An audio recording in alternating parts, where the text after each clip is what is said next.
This is Gene Key, Skyserve, Texas News. From the Immigrant Children's File, making a lot of headlines as thousands of people join a nationwide protest Thursday night against the Trump administration's zero-tolerant policy that separates families that illegally cross the border. America's largest detention facility for migrant children, holding over 1,400 children from their parents in Brownsville, a former Walmart building now called the Casa Padre Shelter. Reports coming out of the center says it's more like a jail or prison, as the children are incarcerated 22 hours a day with only 2 hours of freedom outside in a courtyard. There's an increased number of them being separated from their parents as a result of the Trump policy. One official asked visiting news reporters to smile at the children because they felt like animals in cages, according to the official, even though there are no cages or fences inside. Conditions inside are relatively good given the circumstances, but these kids are going through an unbelievable emotional experience, and it's expected to get much worse as the Trump policies continue separating young children from their parents.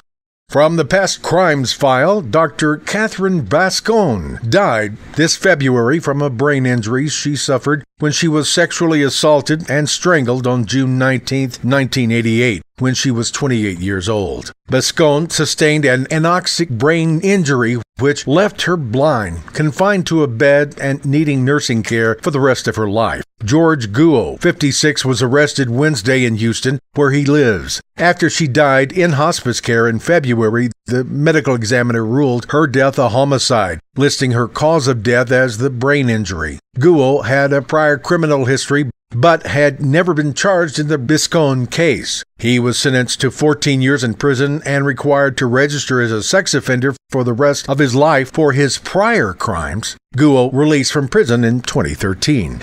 From the Lost Family Member File, it's scary and it's a desperate situation for a Houston family. They're on a mission to find 32-year-old Will Nguyen halfway around the world. Nguyen was arrested on Sunday in Vietnam during violent protests. Since then, his family hasn't heard from him. Nguyen's family is terrified, especially after images of him being dragged and beaten surfaced online. His family is now pleading for answers. Nguyen is in Vietnam waiting to graduate from the University of Singapore next month. On the 10th of June, Will detained during massive protests in that country against the Chinese government.